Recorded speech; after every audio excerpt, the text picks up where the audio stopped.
Hey guys, in this section we're going to be talking about how to solve rational equations. When we simplified rational equations in my previous videos, we talked about something called the domain, which is still going to be very important here. In case you guys forgot what that is, the domain is what makes the bottom zero. Because any number that makes that zero we can't have as a solution, and here's why. If this thing on the bottom becomes zero, that means you're dividing by zero now, which is undefined in the math world. So any number that would make m zero, we're not allowed to have. Well, if you take a look at the bottom, when this is what they call a monomial, there's only one thing that makes a monomial zero. A monomial, by the way, means there's one term on the bottom. Same thing with part B, I see one term, so that's also monomial. There's only one number that makes monomial zero, which is the number zero itself. If you do 0 to the second, that's 0, right? And if you do 4 times that 0, that's also 0. So when we solve this, we're allowed to have any solution for m besides the number 0. So keep that in mind when we solve this. When you solve something that has fractions, of course, you're not allowed to combine fractions at all unless they have what they call a common denominator. In this case, it looks like these two fractions already have a common denominator. We just want this one to match these two on the bottom. So what do I need to multiply this 2m squared by so that it also becomes a 4m squared? The answer is simply 2. 2 times 2m squared, that will give me 4m squared, right? Whatever you do to one side, you're also supposed to do to the other. So because we multiply the bottom by 2, we're also going to multiply the top by 2. So let's see what we get. So up top it'll be 1 times 2, which is 2. On the bottom it's 2 times 2m squared, which is 4m squared. These two fractions didn't change because they already had that common denominator we were looking for, so keep both of those the same. The beautiful thing is, for those of you guys that don't like fractions, once you get them all to have a common denominator, you're not really looking at the bottom part anymore, you're only looking at the top. That's what you're going to use to solve for m. So if you only read out what it has on the top, it's 2 equals 5 minus, now here's where you guys need to be careful. I chose 2 subtraction ones for a very good reason. When they tell you guys to subtract m minus 1, my question is, what are you subtracting? Are you subtracting just the m, or are you subtracting the whole thing? The correct answer is you're subtracting the whole thing, right? It's not just the m there, it's also a minus 1. So how do you show that you're supposed to subtract the whole thing? The answer is by putting it inside of the parentheses. This shows that you're about to subtract the whole thing, m minus 1, okay? So whenever you subtract, make sure to put this expression behind the minus sign in parentheses. All right, so here we go. We're going to solve this thing for m. So you have 2 equals 5. If you distribute this negative sign, you can put a 1 there if you want. Negative 1 times m is negative 1m. Negative 1 times a negative 1, that's a positive 1. Now, before we add or subtract things to both sides, I noticed that on the right side, we have what we call like terms. You've got 5 plus 1, that will give me 6. Now we can go ahead and get m by itself, or this 1m by itself rather, by getting rid of this 6. Well, since it's a positive 6, we're going to do the opposite and subtract 6 on both sides, right? So 2 minus 6 will give us a negative 4, and that still equals the negative 1m that we had previously.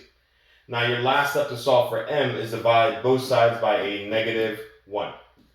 And negative 4 divided by a negative 1 is a positive 4. So m is equal to positive 4. Now the question is, are we allowed to have that as an answer? In this case, yes. Remember, there's only one number that we're not supposed to have for m, which was the number 0. So that is your answer for part A. Not too bad, right? Part B will do the same thing. You want all 3 fractions to have the same denominator. Yes, this thing is not a fraction, but you can make it a fraction by simply putting it over 1, right? Now, how can you get this one to have the same denominators as these two right here? Well, what can you multiply 1 by so that it's also an r? The answer in this case is another r, right? So whatever you do to one side, I do to the other. So I multiplied top and bottom by a r. Now, before we continue solving, let's talk about the domain again. There is one number that can make any monomial 0, and that's the number 0 itself.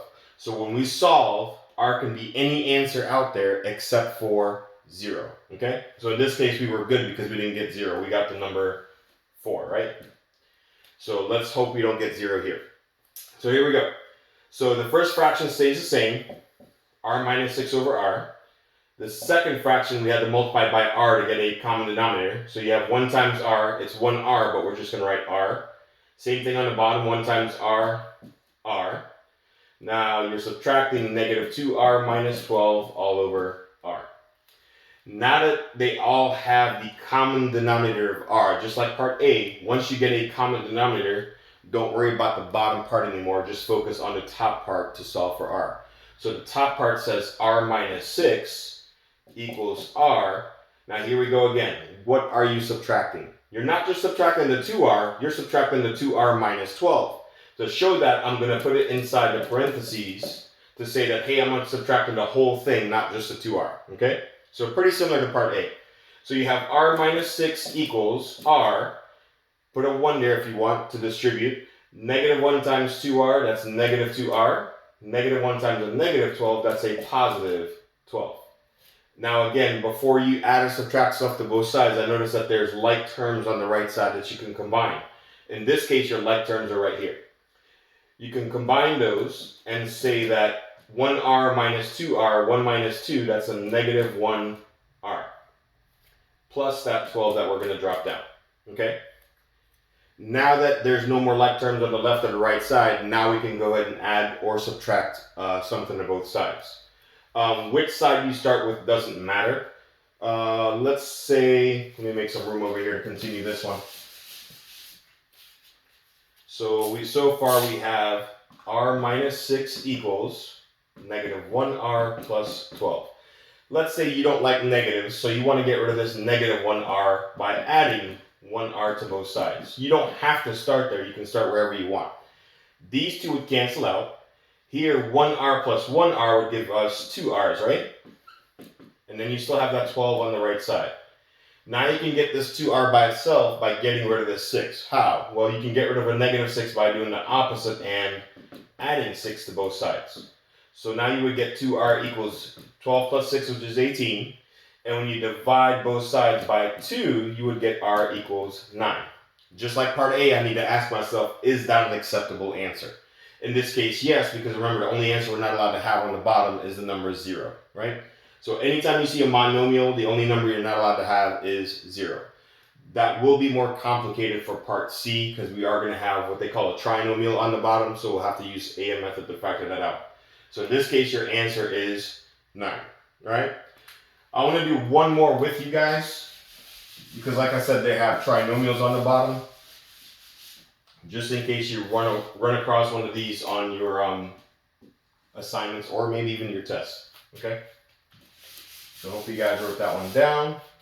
Now here's the last one I want to do with you guys. So let's do 1 over n squared minus 5n minus 6 plus 1 over n plus 1, and that equals 6 over n minus 6, right? So here we go. So this one's a little bit different because they have what they call a trinomial on the bottom. And because it starts with a square term, that means it's factoring. In this case specifically, it's the AM method. In case you guys forgot what that meant, the M stood for multiplication, the A stood for addition. So I've got to factor this thing first to see if any fractions have any common denominators before I start. So here we go. So you have to come up with two numbers that multiply to negative 6, and the same two numbers you pick should also add up to a negative 5. So let's try this out. So let's see. Let's try a negative 6 and a positive 1. Let's see if that works. Is negative 6 times 1 going to give me my negative 6? Yes, it will. Now let's add them. Will negative 6 plus 1 give me a negative 5? Yes, it will. So in this case, these are the two correct numbers that you need. And what times what will give you your n squared? In this case, n times n, right? Now let's go ahead and write down the rest of this problem. Okay? Now that I factored it, now I notice, wait a minute, it actually does have stuff in common. This thing has n plus 1, which this thing has. It also has an n minus 6, which that thing had. Keep in mind, all the common denominator is making everything on the bottom the same. So if I look at the second fraction, I notice it already has the n plus 1 that the first fraction has, but what is it missing that the first one has. It's missing this n minus 6, isn't it? So to get it to have a common denominator, I'm going to multiply the bottom one, the second one, by an n minus 6. And whatever you do on one side, you also have to do to the other. So I'm also going to multiply the top by n minus 6. Okay? Now take a look at that third fraction. The third fraction has the n minus 6. What is it missing? It's missing this n plus 1, isn't it? So I'm going to multiply that one by n plus 1. And again, whatever you do on one side, you also do to the other. Because they all now have an n minus 6 and an n plus 1 on the bottom, you can cross it out and just focus on the top to solve. But before you do that, remember the domain? We got to make sure we don't get the two answers that would make the bottom 0. So in this case, what number can I plug in here to make it 0? Well, if you set n minus 6 equal to 0 and solve, you would get n equals 6. So here, we're not allowed to get n equals a positive 6 as an answer. What would make this thing 0? Well, if you set that equal to 0 and solve, you would get negative 1. So n can also not be a negative 1. So as long as we don't get these two numbers as answers, we're good, okay? So like I said, cross off the bottom since you got them all to have a common denominator, and solve for the top. So the top says 1 plus 1 times anything is itself, right? So 1 times n minus 6 is still n minus 6. And that equals, we have to distribute this 6 now to both. 6 times n is 6n, and 6 times 1 will give me 6. Now, before you start adding and subtracting stuff to both sides, check to see if you have any like terms. In this case, 1 and negative 6 are like terms, okay? So 1 minus 6, that's going to be a negative 5. Notice how I wrote my variable first, then the number. And that equals 6n plus 6. Now, to solve for this, you can start anywhere you want. Again, let's say you don't like negatives and you want to get rid of this 5 by adding 5 to both sides. That's fine. So these cancel out.